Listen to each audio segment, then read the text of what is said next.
오늘의 말씀은 마태복음 11장 28절에서 30절 말씀입니다. 수고하고 무거운 짐진 자들아 다 내게로 오라. 내가 너희를 쉬게 하리라. 나는 마음이 온유하고 겸손하니 나의 멍에를 메고 내게 배우라. 그리하면 너희 마음이 쉼을 얻으리니 이는 내 멍에는 쉽고 내 짐은 가벼움이라 하시니라. 아멘.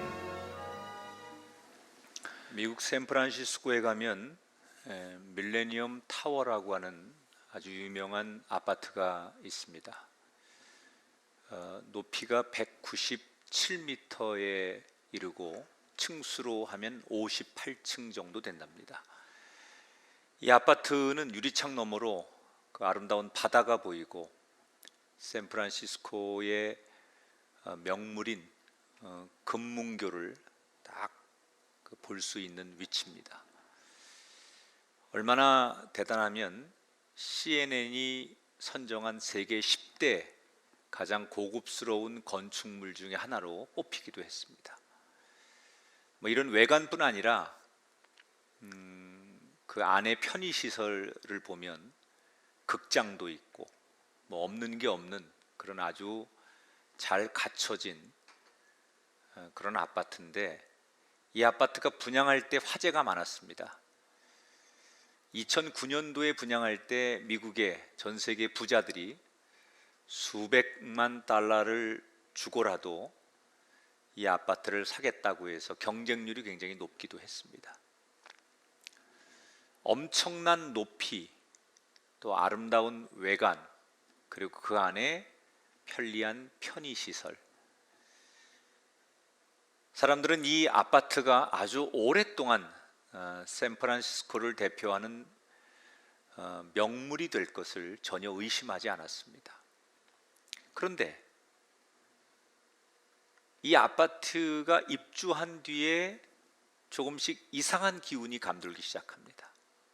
사람들이 건물 여기저기서 균열이 생긴다, 내지는 건물이 조금씩 기울어진다, 뭐 이런 얘기들이 자꾸 들리는 거예요. 뭐 피사의 사탑도 아닌데 건물이 왜 기울어지냐. 그래서 하도 민원이 많으니까 전문가들이 조사를 합니다. 그런데 건물이 기우는 그 이유가 결국 이 건물이 조금씩 땅 밑으로 침식을 하는 거예요. 왜 이렇게 되었을까? 그냥 이렇게 놔두면 몇 년이 지나서는 이 건물 꼭대기가 한 1m 정도 기울 수밖에 없다, 이런 전문가들의 진단도 나왔습니다. 알고 봤더니 건물을 지을 때 가장 중요한 기초를 잘 못한 거예요. 요즘 우리나라도 뭐 아파트 짓다가 붕괴 사고 일어나서 정말 뉴스에 연일 화제가 되고 있는데, 기초라는 것은 무엇을 하든 간에 아무리 강조해도 지나치지 않은 게 기초 아닙니까? 여러분, 건물만이 아니라 우리가 뭘 하든 간에 기초는 정말 중요한 거예요. 화장을 하는데 아무리 고급 화장품 써도요, 가장 화장의 기초가 되는 이 피부가 이게 건조하면 화장이 먹질 않습니다. 그렇죠? 저는 방송을 오래 해서 화장 분장을 해요. 누가 저한테 어느 글에 보니까 화장하고 다니는 목사라고 그러는데, 바깥에서는 화장 안 하고요, 방송할 때만 해봤어요. 근데 이제 분장을 못 지우고 나올 때가 있어요. 가끔 너무 바쁘니까 그냥 방송 마치고 분장 못 지우고 나왔는데, 그걸 보셨는지 김학중 목사님 화장하고 다니더라 그러는데, 바깥에서 화장한 적은 없고 그 방송을 못 찍어서 그런 거니까 오해는 말아 주십시오. 이게 수분이 있어야 되거든요. 수분이 없으면 아무리 좋은 화장품 발라도 기초가 안 되면 화장이 먹질 않습니다. 인생도 똑같아요. 좋은 인생이 되려면 아무리 그 사람이 스펙을 잘 쌓고 뭐 이력을 많이 갖추어도요, 그 사람 인생에 기초가 부실하면 그 사람의 스펙과 이력이 오히려 그를 더 쉽게 침몰시킵니다. 그러면 우리 인생의 기초는 어떻게 쌓아야 될까? 오늘 우리는 마태복음 11장의 뒤에 있는 얘기, 그리고 12장의 앞에 부분의 얘기를 여러분과 나눌 건데요, 오늘 본문쯤 되면 이제 예수님은 제자들을 뽑으시고 그들에게 전도 훈련도 다 시킨 다음에 다시 그들과 합류를 합니다. 그래서 같이 예수님이 복음을 전하고 선교하고 전도를 하세요. 때로는 같이 연합해서 하기도 하고, 또 기회가 되면 제자들과 예수님이 떨어져서 복음을 전하기도 합니다. 그런데 우리가 전도해 보신 분들은 잘 알겠지만 유독 어느 곳에 가면 복음에 대해서 배타적인 데가 있어요. 그냥 우리가 복음을 전할 때 싫으면 외면하고 가는 데도 있지만, 와가지고 굳이 그 복음에 대해서 반박을 하거나 핍박을 하거나 굉장히 저항하는 데가 있습니다. 아마도 오늘 우리가 만나는 성경의 지점이 그런 곳인데, 예수님이 어떤 계기로 그런 말씀을 하셨는지 모르겠어요. 그러나 유독 예수님과 제자들이 전하는 복음에 굉장히 배타적인 세 도시를 예수님께서 콕 집어가지고 강하게 책망하는 내용이 오늘 성경에 나와요. 11장 21절부터 24절입니다. 화 있을진저 고라시나, 화 있을진저 벳세다야, 심판날에 두로와 시돈이 너희보다 견디기 쉬우리라. 가버나움아, 내가 음부에까지 낮아지리라. 심판날에 소돔 땅이 너보다 견디기 쉬우리라. 크게 세 도시를 책망하지요. 세 도시가 어디예요? 고라신, 벳세다, 그리고 가버나움이에요. 근데 비유를 어떻게 드셨느냐? 이 세 도시를 얼마나 강하게 책망하시는지 오죽하면 성경에서 가장 타락한 도시인 소돔보다 잘못이 크다라고 책망을 하셨어요. 성경에 보면 여러분, 복음에 대해서 배타적인 도시가 이 세 도시 이외에도 많았습니다. 그런데 왜 예수님은 유독 이 세 도시를 딱 지목하고 강력하게 책망하신 걸까? 이유가 있습니다. 이 세 도시는 예수님께서 가장 기적을 많이 보여준 곳이에요. 예수님 사역이 초기에는 갈릴리 호수를 중심으로 일어나잖아요. 사진 하나 보여드릴까요? 지도를 보면 가운데 갈릴리 호수가 있고요, 그 여러 이제 도시들이 있습니다. 그 중에 지금 얘기하는 세 도시가 위쪽에 있는데, 이 세 도시가 예수님 사역의 초창기에 가장 중요한 무대였어요. 그러니까 이곳에서 예수님은 다른 데보다 복음도 많이 전했고, 그러다 보니 사람들도 많이 접촉했고, 또 기도해 주다 보니 기적과 이적도 많이 나타났어요. 우리가 잘 아는 베드로 장모의 열병이 고침받은 곳도 이곳이었고, 천정을 뚫고 내려오는 중풍병자 친구들이 데려와서 고쳐준 곳도 이곳이었고, 죽은 야이로의 딸이 살아난 것도 바로 이곳입니다. 그러니까 일반적 상식으로 말할 수 없는 많은 기적과 이적을 유독 이 지역 사람들은 다 보고 경험한 거예요. 그런데 문제는 가장 많은 기적을 행해서 가장 많은 혜택을 보고 기적을 경험하고 체험한 이 사람들이 나중에는 예수님을 미워하고 배척하더라는 거예요. 아니, 못 듣고 못 본 데야 그렇다 치더라도 복음의 혜택을 가장 많이 받고 가장 많은 예수님의 기적을 본 사람들이 어떻게 이럴 수 있을까? 왜 그들은 그렇게 되었을까?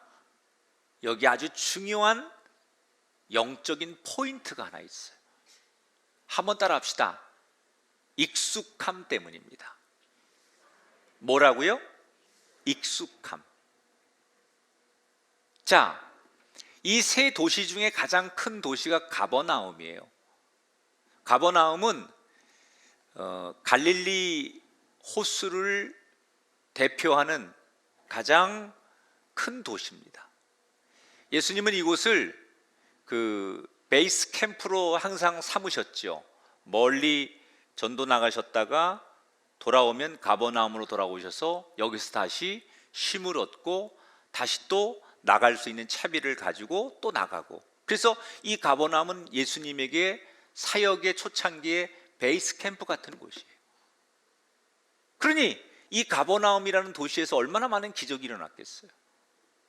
그런데 사람들이 자주 보면 당연하다는 그런 말처럼 예수님을 너무 자주 보니까, 그런 기적들이 너무 자주 일어나니까 처음에는 막 열광하고 막 환호했던 사람들이 언젠가부터 익숙해지고 무관심해지는 거예요. 아, 뭐 오늘도 뭐 예수님이 하는 일은 당연한 거지, 예수님이 복음 전하고 그 복음 앞에 기적이 일어나는 것을 사람들은 뭐 그럴 수 있지, 이렇게 무덤덤해지는 거예요. 그러다가 언젠가부터 예수님을 싫어하는 여론들이 자기들 귓가에 들려오고 그런 소문이 들려오니까 그 여론에 자신들의 마음이 흔들려서 복음을 거부하고 예수님을 배척하게 된 거예요. 고라신도 마찬가지예요. 예수님이 워낙 자주 오시니까 어느 순간부터 사람들은 익숙해지기 시작하는 거예요.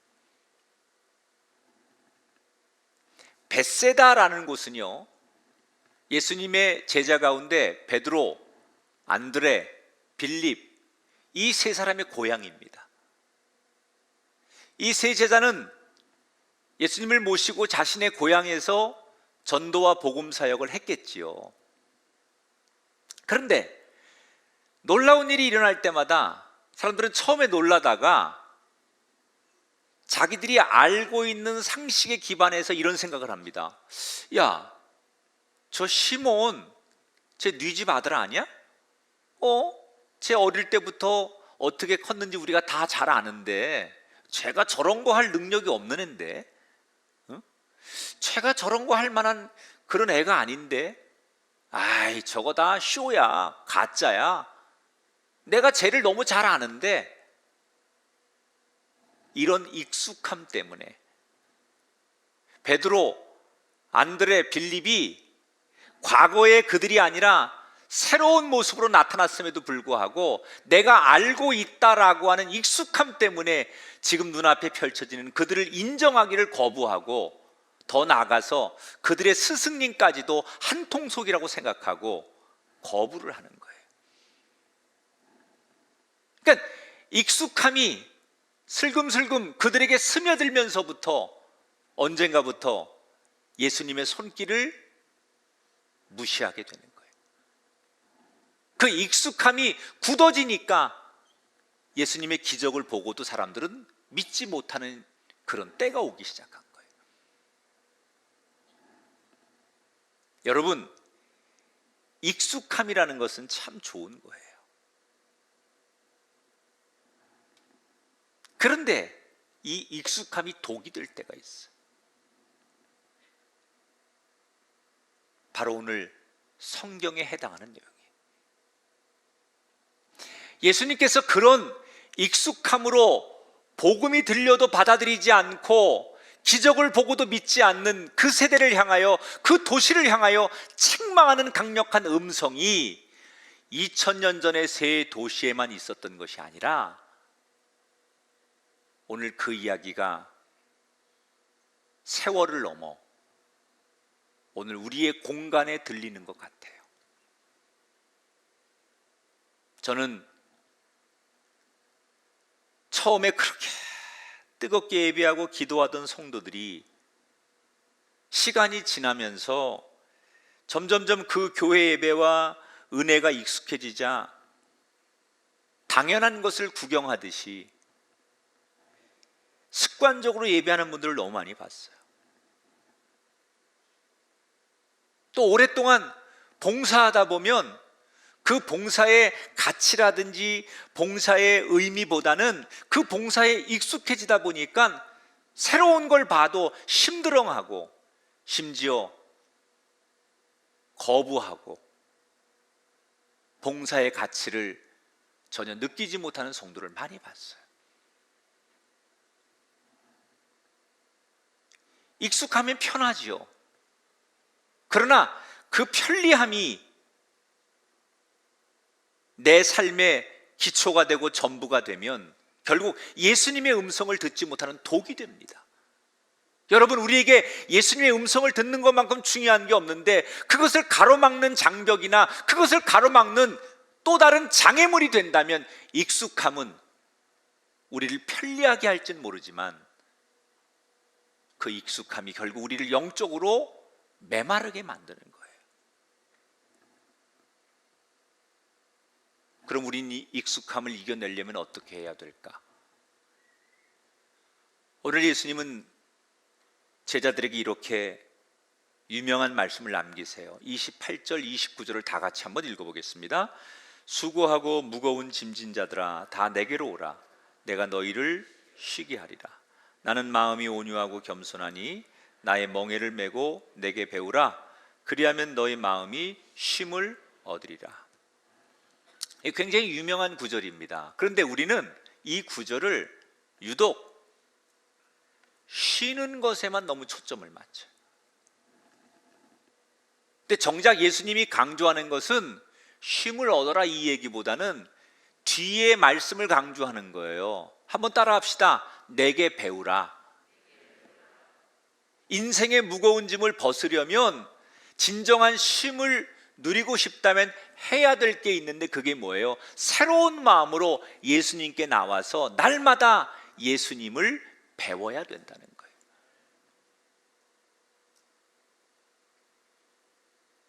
그런데 이게 쉽지 않아요. 왜? 사람들은 날마다 뭔가를 배우는 걸 귀찮게 여기거든요. 아니, 어떤 사람은 나는 배울 게 없어, 나는 예수님을 너무 잘 아는데 뭘 또 배워? 이렇게 생각할 수 있거든요. 그러나 그 익숙함을 벗어던지고 날마다 새롭게 어제 들었던 말씀과 또 다른 말씀, 같은 말씀일지라도 같은 찬송일지라도 날마다 새로 와서 예수님께 느껴지는 희열과 감동과 은혜가 날마다 배워지는 사람, 그의 영은 성장하는 거예요. 여러분, 우리 모두는 날마다 예수님께 나와서 새롭게 예수 앞에 다시 태어나고 그 예수님 앞에 새로운 사람이 될 때 우리의 영은 더 기뻐 뛰는 영이 되고 살아 움직이는 영이 될 줄 믿습니다. 혹시 이곳에 나는 교회를 너무 잘 알고 교회 문화가 너무 익숙하고 예배라는 것도 나는 너무 오랫동안 드렸기 때문에 다 안다고 생각해서 습관대로 예배하는 분이 계십니까? 내가 이미 알고 있는 익숙함으로 이미 판단을 내리고 다 결정하고 계신 분이 있습니까? 오늘 주님은 종의 입술을 통해 여러분에게 강하게 말씀하고 계세요. 그 익숙함의 함정에서 빠져나와라. 여러분을 익숙하게 하는 그 수렁에서 건져지지 않으면 여러분 예수 앞에 새로워질 수 없어요. 빠져나오세요. 처음 예배하는 사람처럼, 처음 은혜 받은 사람처럼 오늘 예수 앞에 여러분 새로워질 때 여러분의 인생이 승리하는 인생이 될 줄 믿습니다. 자, 이렇게 예수님이 귀한 교훈을 주고 마태복음 12장으로 넘어가서 또 다른 장면 하나가 소개가 됩니다. 어느 안식일 날 예수님과 제자들이 길을 걷고 있었어요. 근데 갑자기 배가 고프는 거예요.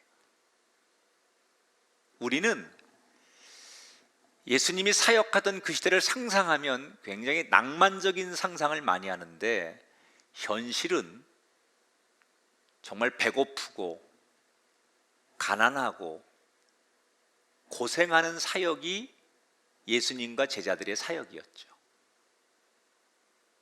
그날도 길을 걷는데 먹을 것이 없어서 때를 놓쳐서 배가 고팠던 거예요. 주위를 두리번거리는데 옆에 밀밭이 있어요. 제자들이 자연스럽게 밀밭에 들어가게 됩니다. 여러분, 제자들이 남의 밀밭에 들어가는 거 어떻게 보십니까? 지금이면 이건 불법이고 범죄 행위입니다. 그런데 당시에는 이스라엘 문화에는 괜찮았어요. 레위기 19장에 보면 이런 율법이 있습니다. 곡식을 거둘 때 반 모퉁이까지 다 거두지 말고 내 떨어진 이삭도 줍지 말며 내 포도원의 열매를 다 따지 말며 내 포도원에 떨어진 열매도 줍지 말고 가난한 사람과 거류민을 위해 버려두라. 가난한 사람, 길 가는 나그네가 밭에 들어가서 남은 것을 먹을 수 있게 하는 것, 그게 합법입니다. 그러니까 기독교의 가르침은요, 우리가 이 자본주의 사회에서 열심히 노력해서 돈 벌고 성공하는 거 이거 인정하지만 최소한 이 땅에 먹을 것이 없고 배 골고 굶주리는 사람들에게 기본적인 먹을 것을 남겨놓는 부유함, 이런 것들이 배려되는 성공, 이게 하나님의 가르침이에요. 내가 유능하고 내가 노력했으니까 상대가 배가 고프든 가난하든 굶어 죽든 다 내 것이다 라고 하는 건 하나님의 뜻이 아니에요. 여러분 누리십시오, 여러분 가지십시오. 그러나 최소한 가난한 자, 지나가는 나그네가 정말 배고플 때 굶어 죽지 않도록 그들에게 먹을 것과 살아갈 기본적인 것을 배려하는 것, 그것이 진정한 부유한 사람의, 하나님의 뜻을 행하는 사람의 표본이 돼야 되는 거예요. 적어도 기독교인들은 그런 부자가 돼야 돼요. 인정사정 없이 그냥 내 거니까, 내가 주인이니까 그렇게 다 쥐는 사람이 아니라 최소한 가장 기본적인 것을 사람들에게 남겨줄 수 있는 여백이 있는 부유한 사람. 그래서 제자들은 이 율법의 근거에서 이게 불법이 아니니까 자연스럽게 밀밭에 들어가는 거예요. 배가 고프니까. 그리고 이삭을 손으로 비벼가지고 이렇게 손으로 불어서 그걸 먹는 거예요. 근데 이때 저쪽에서 누가 갑자기 기다렸다는 듯이 어이! 동작 그만! 그래서 팍 뛰쳐나와가지고 위협을 하기 시작해요. 누구였느냐? 바리새인이었어요. 바리새인이 뛰쳐나오더니 예수님과 제자들을 막 위협하면서 가만, 동작 그만. 그러면서 너희들 지금 뭘 했는 줄 알아? 지금 너희들이 한 게 안식일을 어긴 거야. 너희들 인정하지? 그러면서 시비를 걸기 시작하는 거예요. 안식일을 어겼다는 거예요. 그러니까 황당한 예수님과 제자들이 이 바리새인에게 안식일을 어겼다느니 뭘 가지고 안식일을 어겼다는 거냐 이렇게 물어봤어요. 그랬더니 이 바리새인이 뭐라고 하느냐, 너희들 조금 전에 밀밭에 들어가 가지고 이 껍질을 벗기고 입으로 하고 불었지. 그게 수확을 한 거고 요리를 한 거잖아. 그리고 예수 당신은 제자들이 이렇게 안식일을 범하는 일을 뻐젓이 하고 있는데 이거를 방관하고 있었으니 당신도 안식일을 어긴 한통속이 된 거야. 법정으로 가자. 그러면서 소리를 칩니다. 지금도 유대인들의 전통에 의하면 안식일날 하지 말아야 될 규정들이 39가지가 명시되어 있어요. 지금도. 그 옛날은 더 많았겠죠? 근데 대표적인 게 어떤 게 있냐면 씨를 뿌리거나 수확하면 안 되고 요리하거나 또는 사냥을 하거나 글을 쓰면 안 된다. 이런 규정들이 있어요. 물론 이게 성경에 명시된 건 아니에요. 그 당시 율법을 공부하는 사람들이 이 안식일을 잘 지키라고 율법에 나와 있는데 이걸 어떻게 하면 잘 지킬 수 있을까 의논하고 토론하다 보니 자기들끼리 자꾸 규칙을 정하는 거예요. 그래서 이게 전통이 되어가지고 유대인들은 이 전통의 근거에서 이걸 지키고 있었고, 그 전통을 들이대면서 예수님과 제자들이 안식일을 어겼다는 거예요. 자, 여러분, 당시 많은 유대인들은 이 전통을 다 지키고 있었어요.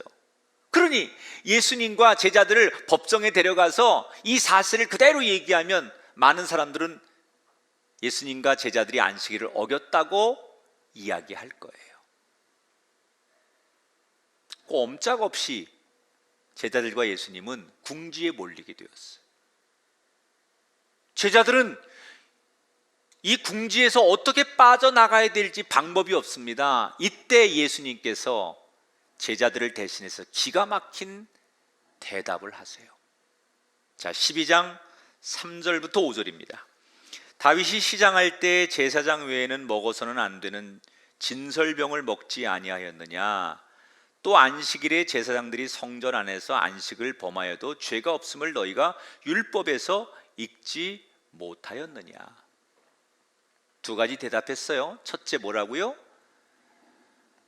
다윗이 도망을 다닐 때 진설병을 먹은 이야기. 진설병은 성소에 비치된 빵입니다. 율법에 이 빵은 먹으면 안 된다, 성소에 비치된 빵은 먹으면 안 된다, 이렇게 나와 있거든요. 그런데 다윗이 바로 그 진설병을 먹고도 하나님이 그냥 다윗을 두셨거든요. 왠 줄 아느냐? 하나님은 율법도 중요하지만 하나님께 더 중요한 것은 배고픈 인생, 힘든 인생을 살리는 게 하나님한테 더 중요하다. 두 번째로 안식일날 제사장이 하는 일에 대한 율법을 언급하는 거예요. 안식일에 지키라는 계명에 의하면 지금 제사장들은 안식일을 어기고 있어요. 그러나 하나님은 제사장의 일을 그대로 인정하십니다. 왜냐? 안식일은 그냥 쉬는 날이 아니라 하나님과 교제하는 날이기 때문에 그렇다는 거예요.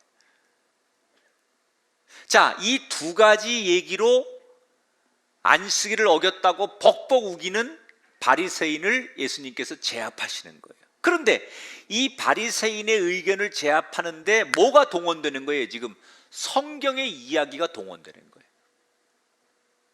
이 다윗의 이야기는 사무엘상 21장에 나오고 진설병의 이 제사장의 이야기는 민수기 28장에 나오는 이야기예요.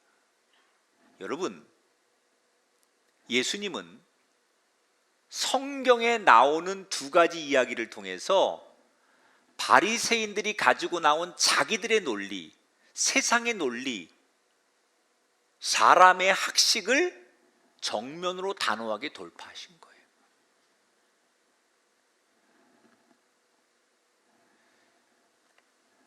자, 이 바리새인이 처음에는 막 의기양양하게 몰아세우다가 예수님께서 성경 말씀을 딱 갖다 들이대밀고 얘기를 하니까 더 이상 어떤 논박을 할 수가 없어요.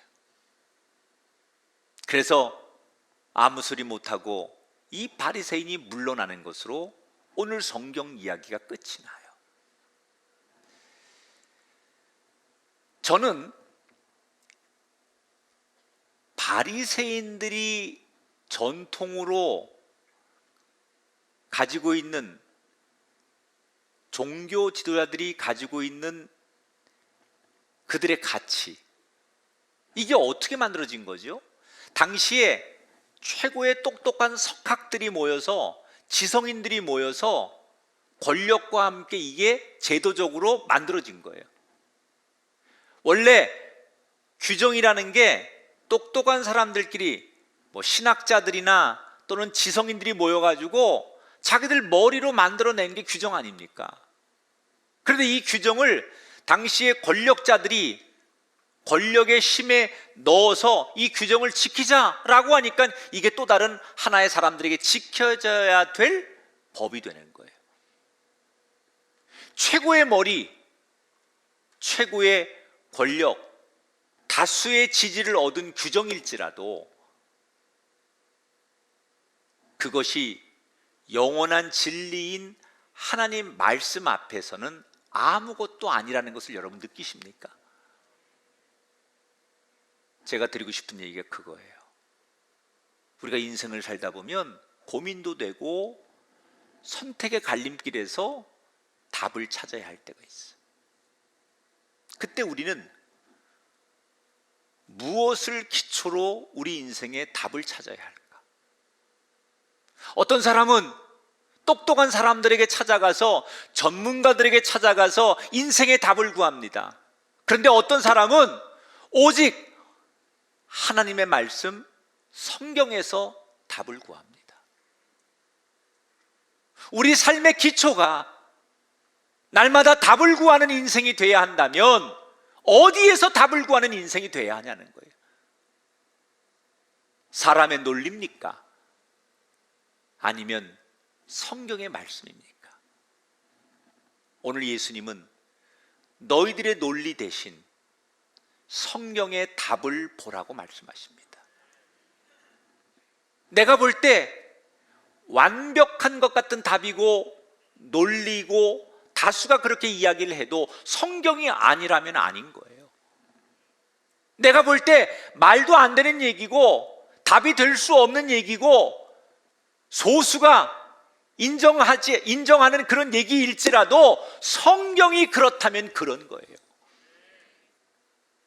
성경을 통해 말씀하시는 하나님은 실수가 없으신 완전하신 분이에요.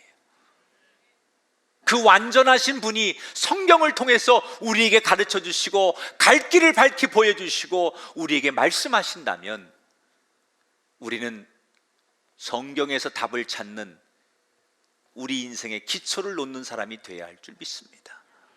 선택의 갈림길에서 돈 찾고 권력 찾고 여론 찾는 대신에 우리는 그 시간에 성경에서 답을 구하는, 우리 인생의 기초는 문제가 있을 때, 정말 힘들고 환난이 올 때 하나님 말씀에서 답을 찾는 그런 사람이 되기를 주 이름으로 축원합니다.